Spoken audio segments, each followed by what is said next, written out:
To start a new case, click on New and import your DICOM data from a CD, DVD, or a selected source.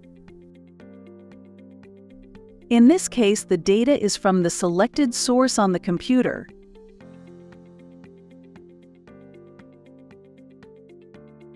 In the next window, you will access the patient data. You can rename it or leave it unchanged. Click on the OK button, and the dataset will be created. Now you can access your planning data. Click Maxilla or Mandible. For example, in this case, Mandible has been selected. Then click OK. We start with the segmentation. Select one of the layers here. With the right mouse button, you can select a preset name, and also you can change the color.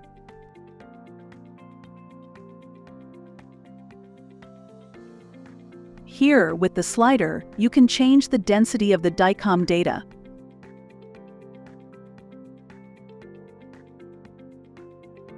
Select the bucket icon and click on the mandible. The segmentation is applied. Then switch to a new layer, select maxilla, and click on the upper jaw.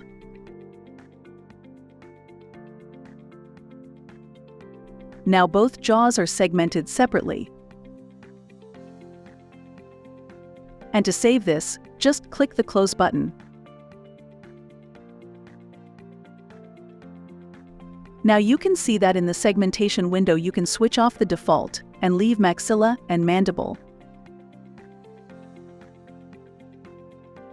Here you can see the steps. We start with the first step. This is patient coordinate system.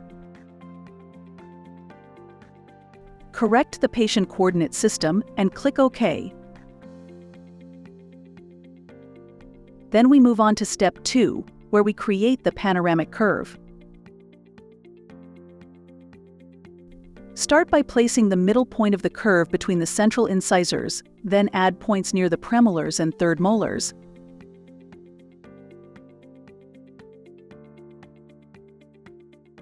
Then go to step number 3, nerve detection. After clicking on nerve detection, go to the axial view and locate the mental foramen.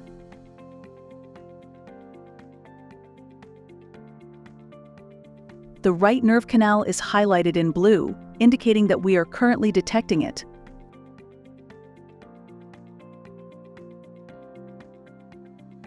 We start with the right nerve canal.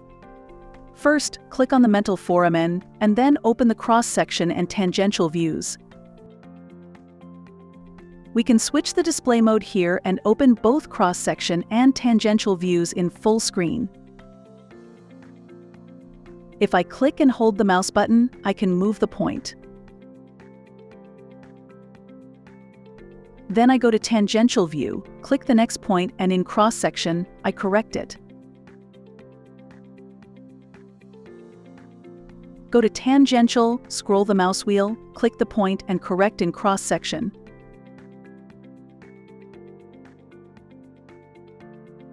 Scroll. Click. Correct. Scroll. Click. Correct.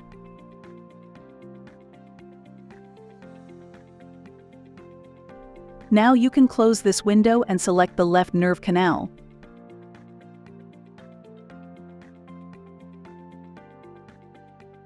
Reset the views.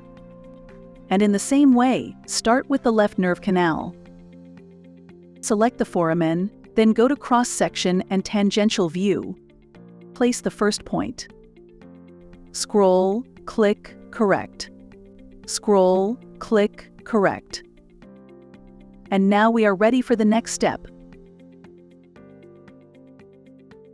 Turn off the cross button and let's move to the scan alignment. Go to the step number 4 and select Load Model Scan. You can download STL and PLY files. PLY is the data in color, STL is monochrome data. Click Align to Other Object and select your segmentation of the mandible. Here you also have a shortcut to the segmentation, if you haven't done it before. If you click on it, you can adjust your segmentation, or just click Close if you don't need it. Click Next. Now we need to select minimum 3 areas to align DICOM and scan data. Select the same teeth on the segmentation and on the scan files. Try to avoid selecting soft tissue on the STL and bone on the DICOM. Place the points in a triangular shape on the distal sides of the arch and in the anterior region. Click OK.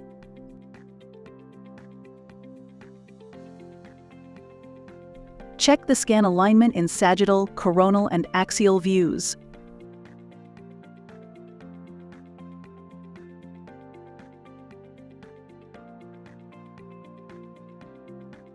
And then click Finish.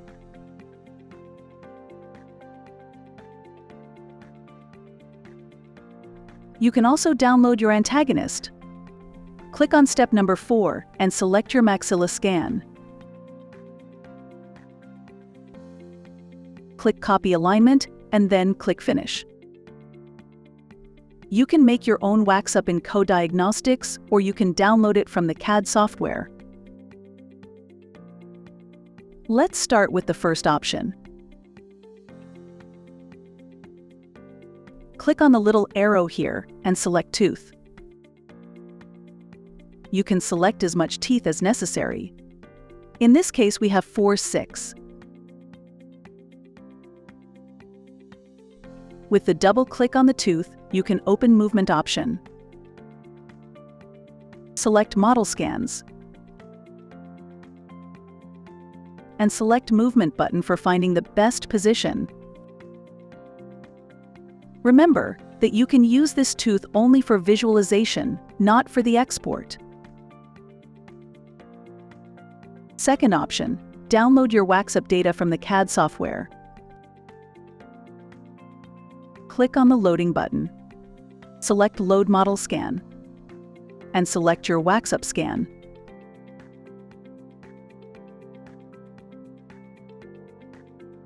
If your wax-up saved in the same coordinate system as your model scan, it is easy to match it. Just click Copy Alignment and then click Finish. Click on the implant icon and the implant library opens. Here you can find your favorite implants marked with a yellow star. Choose the implant you want to use. Here I'm choosing the implant highlighted with the blue color.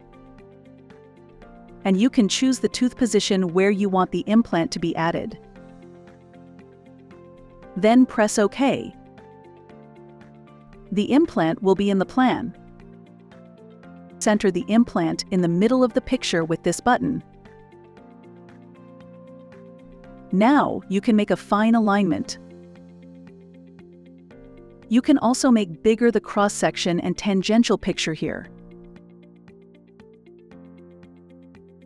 Shift the implant position with the left mouse button. On the tangential view, you can use a scroll wheel to rotate the view around the implant. If you go underneath the implant with the right mouse button, you can turn the implant. If you go on top of the implant, the turning point is the apical part of the implant.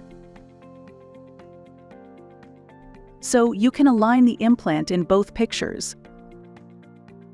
The turning point is the middle point of the crestal area of the implant. If you open the tooth position button and open it here, you can change the diameter and the length of the implant.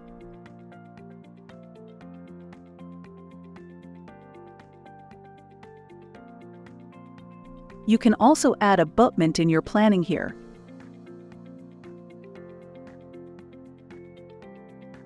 and make you final corrections with them. Before you will start to design your surgical guide, you need to add the sleeves on your planning.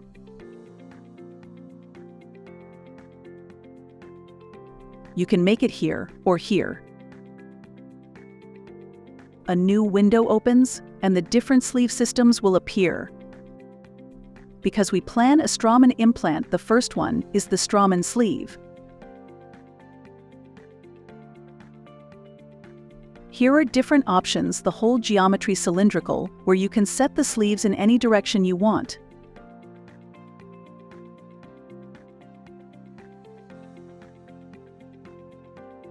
Or form fit, where you can set the sleeve in only one direction. Here you can change the height of the sleeves.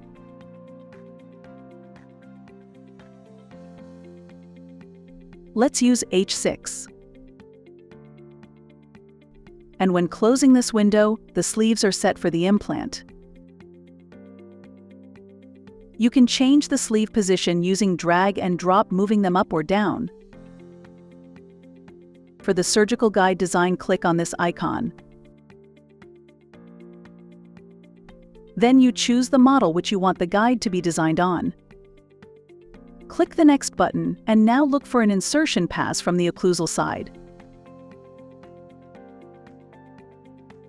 Move the model up until you can just see the vestibular side of the anterior teeth. Then click the next button. In the next step, all the undercuts will be blocked out. Now choose the tooth numbers you want your guide to be placed on.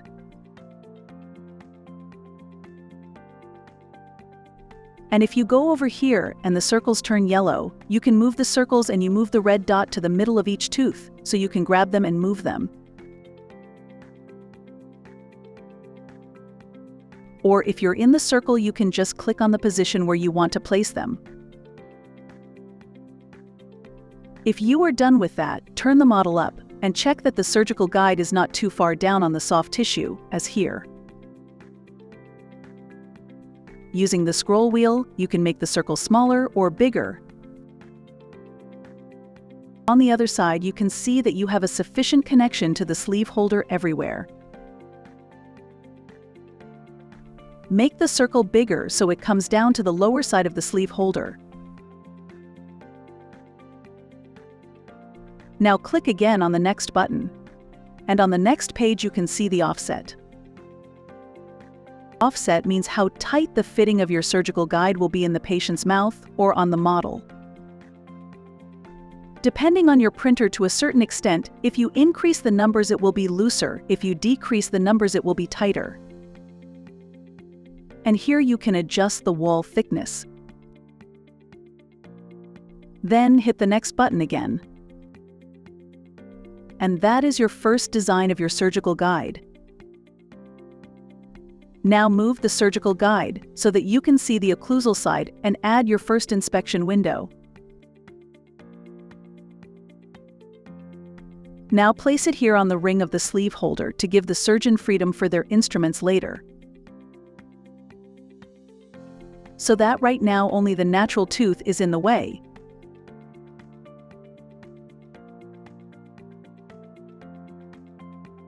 And the other inspection windows are for checking that the surgical guide sits perfectly in the patient's mouth during surgery. You can add as many as you like to have perfect visibility everywhere in the patient mouth later. Try to position the inspection windows between the tooth, on the vestibular, or on the oral side.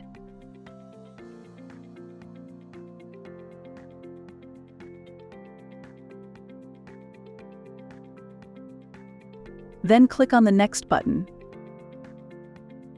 And here you can add labels to the surgical guide. If you click on the Add button, you can write some text there, or you can use the presets from the CT or CBCT. You can find the name of the patient, and you can put it on the guide. And also, you can add surgical protocol. Move it with your left mouse button, and with the scroll wheel you can change the size.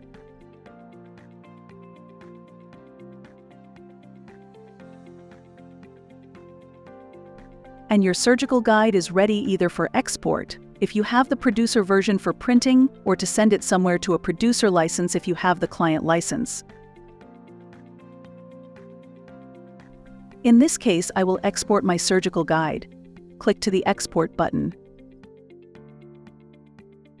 In the window that appears, you can correct offset, wall thickness, and sleeve diameter offset. If you click here, you can view parameters such as sleeve diameter offset for all sleeve models used. If necessary to determine the appropriate sleeve diameter offset, you can export a so-called calibration matrix as STL file, which can then be printed out from here. This calibration must be done at least once for each sleeve model used the printed calibration matrix. The matrix contains a hole with increasing offset, so you can determine which offset provides the best fit. And now simply tell Co-Diagnostics the optimum offset. This value will be saved for all sleeves of the same model. When you have checked all parameters, you will be able to export the surgical guide. Click on Export Surgical Guide. Now you need to unlock the planning. Click fee will only be deducted once per case. This means that you will not be charged extra fee if you create another surgical guide with modified parameters, or if you create surgical guides for both upper and lower jaw within one CT or CBCT scan.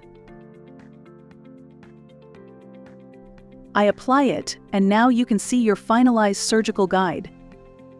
On the last step, you can review the surgical protocol and all details of your planning.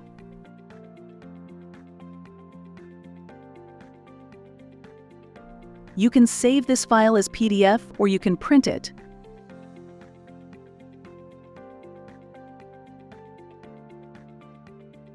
And now we finished.